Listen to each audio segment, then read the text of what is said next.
Hello friend, मैं हूं चंद्रकांत और आपका स्वागत है हमारे यूट्यूब चैनल फिनटेक्स एडुकेट में। फ्रेंड, आज मैं जो वीडियो लेके आया हूं वो वीडियो है डेडिकेटली सैलरीड पर्सन के लिए जिनकी इनकम सैलरी से है, कुछ अदर सोर्सेज की इनकम है, शेयर ट्रेडिंग करते हैं।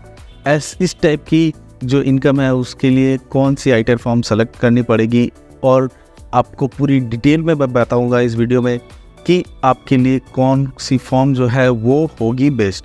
और इस वीडियो में हम ये भी जानेंगे कि आपको सेलेक्ट करने के पहले किस किस क्राइटेरिया को आपको ध्यान में रखना पड़ेगा, जिससे कि आपको कोई भी अननेसेसरी इंटरेस्ट पेनल्टी का सामना करना ना पड़े। क्योंकि अक्सर मैं देखा हूँ कि आप गलत फॉर्म सेलेक्ट करके अपनी रिटर्न फाइल तो कर देते हैं, बट डिपार्टमेंट को नहीं पता चलता कि आपने अपनी रिटर्न फाइल की है और इसके कारण से आपको अननेसेसरी इंटरेस्ट और पेनल्टी का सामना करना पड़ता है। डिपार्टमेंट की नोटिस चली आती है। तो फ्रेंड, इन सब समस्याओं से बचने के लिए आज मैं आपके लिए एक सिंपल सा और बहुत ही आसान शब्दों में एक वीडियो लेके आया हूँ, जिससे कि आप देख के अपनी जो डिसीजन है वो क्लियर कर सकते हैं कि आपके लिए कौन सी जो फॉर्म है वो है बेस्ट। और फ्रेंड, इसके साथ ही अगर आपको new tax old tax regime में अगर कोई भी प्रॉब्लम है, अगर ऐसा लगता है कि आपको सिलेक्शन में दिक्कत आ रही है, तो फ्रेंड मैं उसके लिए भी अपने इस चैनल पर वीडियो जो है आई बटन पर लिंक कर दूंगा, तो आप उसे देख सकते हैं और अपनी न्यू टैक्स रिजीम और ओल्ड टैक्स रिजीम के डिसीजन को पक्का कर सकते हैं। तो फ्रेंड, चलते हैं वीडियो पे। वीडियो जाने के पहले आप सभी से रिक्वेस्ट है कि फ्रेंड, अगर वीडियो पसंद आए तो वीडियो को लाइक, शेयर एंड सब्सक्राइब करना ना भूलें। और आपको वीडियो से रिलेटेड कोई भी क्वेरी हो या फिर आप कुछ नए वीडियो चाहते हैं तो प्लीज़ कमेंट में हमें ज़रूर बताएं, जिससे कि मैं उस वीडियो को, उस क्वेरी के ऊपर मैं एक नई वीडियो बना सकूँ। तो चलते हैं वीडियो पे। तो फ्रेंड, जल्दी से मैं आपको एक दिखा देता हूँ कि आईटीआर फॉर्म जो है वो कितने तरह की है और कौन कौन सी फॉर्म जो है किस किस के लिए एप्लीकेबल है। तो जस्ट शॉर्ट ब्रीफ मैं आपको देता हूँ यहाँ पे कि आईटीआर 1, 2, 3, 4, 5, 6, 7 टोटल जो है फॉर्म 7 टाइप्स की है। सबकी अलग अलग क्राइटेरिया है। अगर आप उस क्राइटेरिया में फिट होते हैं तभी वो आपके लिए एप्लीकेबल है। तो आईटीआर 1 जो है वो किसके लिए है? ये स्मॉल मीडियम टैक्स पेयर के लिए है और जिनकी income up to 50 lakh rupees तक है। आईटीआर 2 पर्सन हुज इनकम जो है from residentially property, residential property या कि आपकी रेंट की इनकम है, आपकी एक से ज़्यादा प्रॉपर्टी है, उस टाइप की अगर इनकम है तो आप आईटीआर 2 आपको भरना पड़ेगा। आईटीआर 3 जो है वो अगर इनकम फ्रॉम बिजनेस प्रोफेशन है तो उनके लिए है। आईटीआर 4 अगर आपकी इनकम अप टू 50 लाख है, 50 लाख तक है और आपकी इनकम बिजनेस प्रोफेशन से भी है और इसमें कुछ स्पेशल क्राइटेरिया रहते हैं जो आगे हम चलकर बात करेंगे, तो उसके लिए आईटीआर 4 है। आईटीआर 5 और 6 जो है वो एलएलपी, लिमिटेड लायबिलिटी पार्टनरशिप जो होती है उनके लिए, बिजनेसेस के लिए। और आईटीआर 7 जो है वो trust, NGO, non profit organisation, society, इस टाइप की जो संस्थाएं होती है उनके लिए होती है। तो आज जैसा कि हम बात करेंगे कि इंडिविजुअल्स जो पर्सन है और जिनकी इनकम बिजनेस से नहीं है, जो बिजनेस नहीं कर रहे हैं, उस टाइप के लोगों के लिए कौन सी फॉर्म बेस्ट है। तो फ्रेंड, आगे बढ़ते हैं। यहाँ मैं देख रहा हूँ कि आईटीआर 1, 2, 3 और 4 ये जो 4 तरह की फॉर्म है, इसे इंडिविजुअल फिल कर सकते हैं। हर फॉर्म की अलग अलग क्राइटेरिया है। तो आज का जो मेन मुद्दा है कि ऐसे पर्सन जिनकी बिजनेस से इनकम नहीं है वो कौन सी आईटीआर फॉर्म फाइल करें। तो अब हम बात करते हैं आईटीआर 1 पूरे डिटेल में कि आईटीआर 1 की जो फॉर्म है वो किसके लिए एप्लीकेबल है, क्या क्राइटेरिया है आईटीआर 1 के फॉर्म को अप्लाई करने के लिए, उसको सेलेक्ट करने के पीछे। तो सबसे पहला जो है वो है कि आपको ऑर्डिनरी रेसिडेंट होना पड़ेगा इंडिया का। दूसरा कि आपकी इनकम अप टू 50 लाख होनी चाहिए। अगर 50 लाख से ज़्यादा है तो आप आईटीआर 1 फाइल नहीं कर पाएंगे। इनकम फ्रॉम जो है सैलरी और पेंशन से ही होनी चाहिए। आपकी जो प्रॉपर्टी है वो सिंगल प्रॉपर्टी से, अगर प्रॉपर्टी से इनकम आ रही है तो वो सिंगल प्रॉपर्टी होनी चाहिए, यानी कि आपके नाम पे सिर्फ एक ही प्रॉपर्टी होनी चाहिए। एक से ज़्यादा प्रॉपर्टी है और वहाँ से अगर इनकम कोई आ रही है, या कि आप रेंट पे दे दिए है किसी को, कोई फ्लैट है आपकी या कोई भी प्रॉपर्टी है आप उसको रेंट पे दे रहे हैं, वहाँ से अगर कोई इनकम आ रही है तो आप आईटीआर 1 फाइल नहीं कर सकते। इनकम फ्रॉम अदर सोर्सेज है तो आप फाइल कर सकते हैं, बट अगर कोई ऐसी एक्टिविटी जो कि हॉर्स रेस, गैम्बलिंग, लॉटरी, इस टाइप की अगर इनकम है तो आप ITR 1 फाइल नहीं कर सकते हैं। अगर आपकी कोई भी प्रॉपर्टी जो है आउटसाइड इंडिया है, अगर आपकी कोई भी असेट्स आपकी खुद के नाम की है और वो आउटसाइड इंडिया के बाहर है, तो आप ITR 1 फाइल नहीं कर सकते हैं।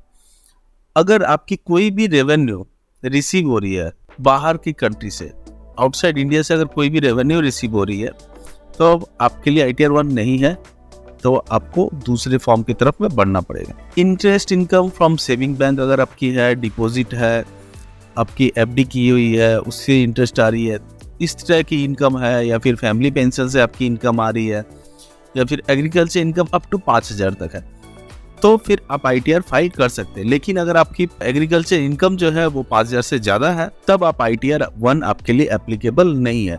तो फ्रेंड, हमने जाना कि ITR 1 फाइल करने के लिए सबसे पहला आपको ऑर्डिनरी रेसिडेंट होना पड़ेगा। आपकी इनकम 50 लाख से कम होनी चाहिए, अप टू 50 लाख तक होनी चाहिए।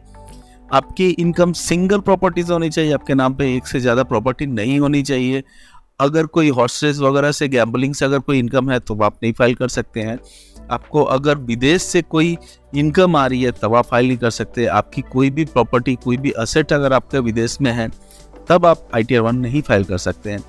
अगर आपकी एग्रीकल्चर इनकम 50,000 5,000 से कम है, अप टू 5,000 तक है, तब आप ITR 1 फाइल कर सकते हैं।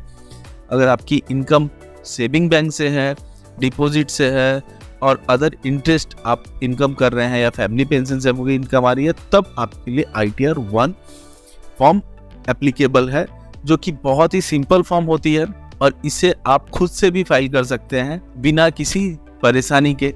और अगर आपको चाहिए कि ITR 1 की जो फाइलिंग है वो कैसी होती है, तो प्लीज़ आप कमेंट में लिख के बताइए। ITR 1 की फाइलिंग जो है, मैं नई लाइव वीडियो अपलोड करने जा रहा हूँ कुछ दिनों में, क्योंकि अभी लोग जो है काफ़ी हड़बड़ी में रिटर्न अपनी फाइल कर दे रहे हैं। बट मैं उनसे रिक्वेस्ट कर रहा हूँ कि अभी तक जो TDS TCS की रिटर्न है वो अभी सबमिट नहीं हुई है, तो प्लीज़ अभी वेट कीजिए। और इसके बारे में आपको पूरा डिटेल जानना है तो मैं TDS और TCS की रिटर्न के डिटेल के बारे में वीडियो डाली हुई है, आप वो वीडियो दे सकते हैं कि क्यों मैं रुकने को कह रहा हूँ। अभी आपको एटलीस्ट 31 मई तक तो वेट करना ही है। आप अपनी अगर कोई भी रिटर्न भी लगाना चाहते हैं तो प्लीज़ आप अपनी रिटर्न जो है जून मंथ से स्टार्ट कीजिएगा। अब आप कहिएगा कि क्यों मैं बोल रहा हूँ, तो ये सारी डिटेल जो है, ये सारी बातों पे मैंने बहुत ही इन डेप्थ डिस्कस किया है अपने वीडियो में। तो मैं वीडियो की जो लिंक है वो आई बटन पे दे दूंगा और डिस्क्रिप्शन में भी दे दूंगा, आप देख सकते हैं क्यों मैं आपको रिटर्न फाइल करने के लिए अभी वेट करने के लिए कह रहा हूँ। चलिए आगे बढ़ते हैं। ITR 1 की डिटेल जो है वो हो गई है। अब ITR 2 के बारे में बात करते हैं। ITR 2 किसके लिए एप्लीकेबल है? ITR 2 एप्लीकेबल है सैलरी रेसिडेंट इंडिविजुअल जिनकी सैलरी है, HUF है, Hindu undivided family and non resident. Friend, अगर ITR 1 जो थी वो ऑर्डिनरी रेसिडेंट, और ये जो है रेसिडेंट नॉट ऑर्डिनरी रेसिडेंट अगर है, तब उनके लिए भी ITR 2 वो फाइल कर सकते हैं। Tax payer not eligible for ITR 1, अगर ITR 1 अगर आपको एलिजिबल नहीं है, आपकी ITR 1 की क्राइटेरिया आपकी फिट नहीं बैठ रही है, तब आपको ITR 2 की तरफ में बढ़ना है। तब आप ITR 2 के बारे में देख सकते हैं और इसकी क्राइटेरिया आप चेक कर सकते हैं। अगर इसमें फिट हो तो आप ITR 2 फाइल कर सकते हैं। अब ITR 2 के बारे में बात करते हैं। इसमें अगर आपकी इनकम एक्सीड है 50 लाख से ज़्यादा अगर भी इनकम है आपकी, तब भी आप ITR 2 फाइल कर सकते हैं। अगर आपकी इनकम मोर देन 1 प्रॉपर्टी है, एक प्रॉपर्टी से ज़्यादा नाम पे है और उससे रेंटल इनकम आ रही है, तो आप उसकी इनकम जो है ITR 2 में शो कर सकते हैं। अगर आपको कोई भी horse race, gambling, card game, lottery, इस तरह की कोई अदर सोर्सेज आपकी होती है, तब भी आप ITR 2 फाइल कर सकते हैं। अगर मान लीजिए आपकी कोई कैपिटल गेन है, कैपिटल गेन इन मैटर कि अगर मान लीजिए आप शेयर ट्रेडिंग करते हैं, आपकी शॉर्ट टर्म कैपिटल गेन है या लॉन्ग टर्म कैपिटल गेन है, आपने शेयर ट्रेडिंग करके रखा हुआ है, आपसे खरीद बेच करते हैं शेयर का, तो पूरे साल में आपने देखा कि आपका शॉर्ट टर्म कैपिटल गेन बन रहा है, लॉन्ग टर्म कैपिटल गेन बन रहा है, तो उसकी इनकम भी आप ITR 2 में शो कर सकते हैं। इंडिविजुअल जो है, अगर कोई भी लॉस आपकी पुराने साल की है, अगर उसको आप कैरी फॉरवर्ड करना चाहते हैं, तब आपको ITR 2 फाइल करना पड़ेगा। एग्रीकल्चर इनकम अगर 5,000 से ज़्यादा है, तब भी आपके लिए ITR 2 एप्लीकेबल है। अगर आपकी कोई भी प्रॉपर्टी जो है अब्रॉड में है, विदेश में अगर आपके नाम पे कोई भी प्रॉपर्टी है या एसेट्स है, तब आप ITR 2 फाइल करेंगे। आपको विदेश से कोई भी इनकम आती है तब आप ITR 2 को आपको सेलेक्ट करना पड़ेगा। अपने कोई अनलिस्टेड इक्विटी शेयर में इन्वेस्ट कर रखा है। अनलिस्टेड इक्विटी शेयर यानी कि एक इक्विटी शेयर ऐसी होती है जो कि हमें स्टॉक एक्सचेंज पे लिस्टेड मिलती है, जिसकी ट्रेडिंग जो है हम लोग ऑनलाइन कर पा रहे हैं आज के डेट में डीमैट के थ्रू। और एक शेयर है जो कि प्राइवेट लिमिटेड कंपनी या फिर दूसरी लिमिटेड कंपनी की, जो कि स्टॉक एक्सचेंज पे लिस्टेड नहीं है, जो कि स्टॉक एक्सचेंज में आप वहाँ पे सर्च करेंगे उस कंपनी की नाम तो वो नाम नहीं शो करेगी। तो ऐसी कंपनी में अगर आप इक्विटी शेयर इन्वेस्ट करके रखे हैं तो फिर आपको ITR 2 फाइल कर सकते हैं। और आप मान लीजिए किसी कंपनी में डायरेक्टर है, कोई पोस्ट होल्ड कर रहा है, तब आपके लिए ITR 2 जो है वो एप्लीकेबल होगा। अभी बहुत सारे लोग हैं ऐसा, उनका क्वेरी है कि मैं शेयर में काम करता हूँ तो मेरे लिए कौन सा फॉर्म एप्लीकेबल है। कुछ लोग हैं जो यूट्यूबर हैं, वो उनकी इनकम आ रही है यूट्यूब से, तो वो चाहते हैं कि उनको क्लियर हो कि यूट्यूब की इनकम आई है मेरे पास तो मैं कौन सा फॉर्म फाइल करूं। ठीक है, तो अगर इस टाइप की अगर आपकी कोई भी क्वेरी है तो प्लीज़ आप कमेंट में बताइए। मैं डेफिनेटली आपको उस क्वेरी का बहुत ही साधारण शब्दों में आपको आंसर दूंगा। विथ एग्जांपल आपको बताऊंगा कि कौन सी फाइल आपके लिए एप्लीकेबल है, कौन सी फॉर्म आपके लिए एप्लीकेबल है। अभी ये बात हुई ITR 1 ITR 2 की, मैं एक जस्ट समरी दिखा रहा हूँ आपको, क्योंकि इस डिटेल में काफ़ी कन्फ्यूजन भी हो जाता है कभी कभी को, तो मैं और समराइज और इजी करने के लिए मैं यहाँ पे आपको दिखा रहा हूँ। अगर आप रेसिडेंशियल इंडिविजुअल हैं तब आपके लिए ITR 1 एप्लीकेबल है, और आप अगर non resident but not ordinary resident और HUF हैं तो आपके लिए ITR 2 है। अगर इनकम आपकी 50 लाख से कम है तो आपको ITR 1 सेलेक्ट करना है, और ज़्यादा है तो 50 लाख से तो आपको ITR 2 सेलेक्ट करना है। इनकम फ्रॉम अदर सोर्स जो है वो अगर हॉर्स रेस, गैम्बलिंग, लॉटरी, इन सब से है तो आपको ITR 1 सेलेक्ट नहीं करना है, ये एक्सक्लूडिंग है। ये सारे चीज़ जो है आप ITR 2 में ले सकते हैं। अगर इनकम एग्रीकल्चर से है और वो अप टू 5,000 तक है तब आप ITR 1 सेलेक्ट करिए, और आपकी एग्रीकल्चर इनकम मोर देन 5,000 है तो आपको ITR 2 सेलेक्ट करना पड़ेगा। और आपकी अगर हाउस प्रॉपर्टी है या कोई भी प्रॉपर्टी जिससे आपकी इनकम आ रही है और एक से ज़्यादा है तो आपको ITR 2, और अप टू 1 हाउस है तो आपको ITR 1 सेलेक्ट करना पड़ेगा। तो फ्रेंड, आज की वीडियो में जाना कि ITR 1 और ITR 2 किसके लिए एप्लीकेबल है, और आप अगर इंडिविजुअल हैं, आप सैलरीड पर्सन हैं और आपकी कुछ अलग सोर्स है, इनकम है, तो वो भी किस हेड में आएगी। तो फ्रेंड, आज हमने ITR 1 और ITR 2 के बारे में बात किया।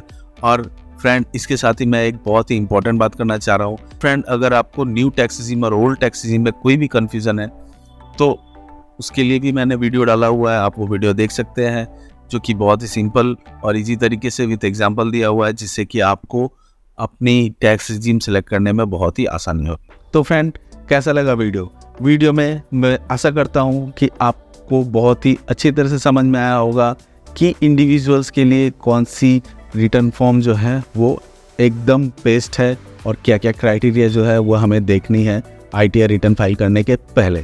तो फ्रेंड, अगर आपको इससे रिलेटेड कोई भी क्वेरी है, कोई भी आप अपनी बात कहना चाहते हैं तो प्लीज़ कमेंट में कहे, और उसके ऊपर में अगर मुझे वीडियो बनानी है तो मैं ज़रूर आपकी दी गए क्वेरी के ऊपर मैं वीडियो बनाऊंगा।